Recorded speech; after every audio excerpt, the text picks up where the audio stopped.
The second generation Mercedes-Benz GLA is here. So we are going to take a look at this baby Benz. The GLA is the smallest crossover from Mercedes, but that doesn't mean it's lacking stature, especially now. The exterior's been completely reimagined, and this little nugget looks sportier and generally more badass than it did before. It's taller, wider, has a longer wheelbase, but is shorter than the last generation. So add up those dimensional changes and you get a vehicle that's more set up for performance, but also good for city parking.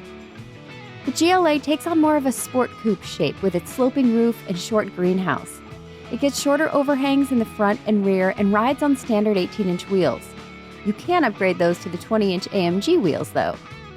The sum of all those parts makes for a powerful and aggressive-looking silhouette that shares much of the Mercedes design language in the rest of the lineup. In a word, the GLA looks all grown up. Okay, well that's more than one word, but you know what I'm saying.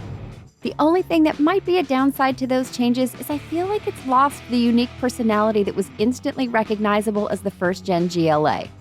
Or, actually, the now-defunct Infiniti QX30. But that's a different story.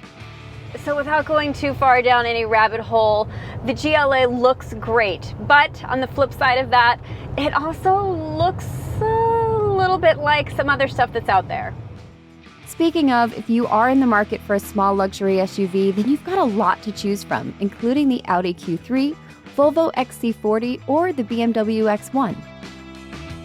Thanks to the increased exterior size, that means that the inside gets way more room, and this is actually the most impressive part of this car for me. There is a ton more headroom. I mean, you can just see it here visibly. There's also great legroom even though this car is shorter. Now, we have an editor on staff who is 6'4", and he normally adjusts the seats just all the way back. But he told me that on this car, he actually has to scoot it forward just a little bit more.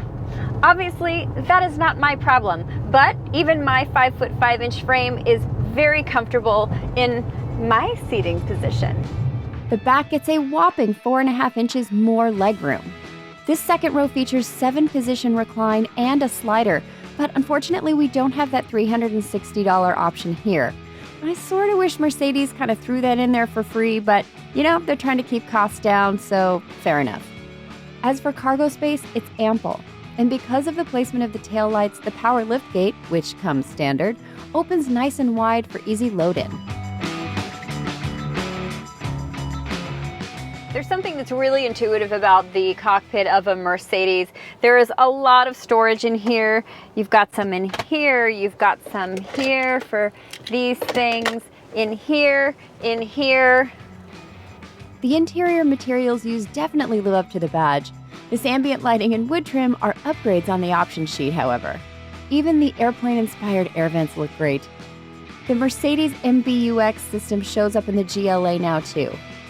And there are a lot of different ways that you can interact with it. So there's a touch screen, there's the touch pad right here, there are the buttons on the steering wheel, and there is your voice that you can control it with, too. Hey, Mercedes. How can I help?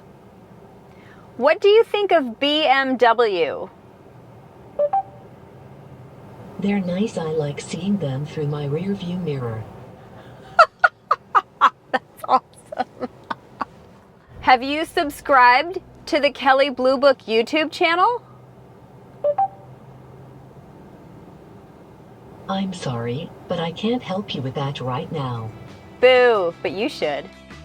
The 7-inch dual screen comes standard, but this awesome-looking 10.25-inch monster is optional. Other standard features in this baby Benz include Apple CarPlay and Android Auto, paddle shifters, keyless start, and LED headlights and taillights. For the options, it's a Mercedes-worthy list. Parking assist with surround view cameras, a suspension with adaptive damping, and heated and ventilated front seats, to name just a few. So there are actually two pretty cool new options for the GLA. The first is a full color head-up display, which we sadly do not have in this example. But the second, the navigation can use video from the front camera instead of graphic maps, which should make finding where you're going even easier. So what's under that swanky new hood? Well, the GLA 250 gets a 2-liter inline 4-cylinder turbo engine that gets 13 more horses than the previous gen. The engine is plenty powerful for this diminutive little car. The acceleration feels good. There's certainly a lot of fun to be had here, but you don't have to strain your ears very hard to hear the sound of the engine. And it's not even just the engine, but when I'm burying the throttle right away off the line, I can hear this whooshing turbo boost sound that I kind of wish I didn't hear. It's not like this amazing raucous noise. It's just kind of noise. I would prefer a little bit of a more luxurious feeling cabin experience. Mercedes claims 0 to 60 times on the GLA at 6.8 seconds and 6.6 on the all-wheel drive 4MATIC models. Gosh, I sure love it when we talk 0 to 60 times on an SUV. Oh, it's a great time to be alive. Would it be a Mercedes if it was not getting an AMG treatment? That's another debate for another time too. But this is getting two versions, the 35 and the 45. Now that latter iteration will crank out 382 horsepower. We don't have that yet, but man, we are looking forward to driving that when it does come out. However your 2-liter gets tuned, it will be mated to an 8-speed dual-clutch transmission.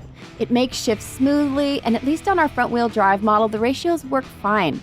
I'll say I actually prefer them in comfort mode for regular driving. But sport mode is great for shooting car to car because it holds the gears a little bit longer, and I don't need to use paddle shifters when I want an extra boost of power. The ride doesn't feel quite as primo as, say, the sophisticated air suspension in the GLE, but it is their entry-level car. I'd spring for that optional adaptive suspension here myself. As for the handling, the steering is my biggest nitpick here. Look, it absolutely does the job that it needs to, but you get zero feedback from the road. And when I accelerate out of a turn quickly, I definitely feel some torque steer that I could do without. So the 4MATIC actually gets an off-road and an off-road plus mode. And what that does is it adjusts the engine power and the ABS to help you in certain off-road situations. Now, I think at this point with a vehicle like this, it's pretty understood that we're talking about dirt roads, gravel, maybe some sand. We're not talking about serious rock crawling. With that, you're probably going to want to go with the G-Wagon.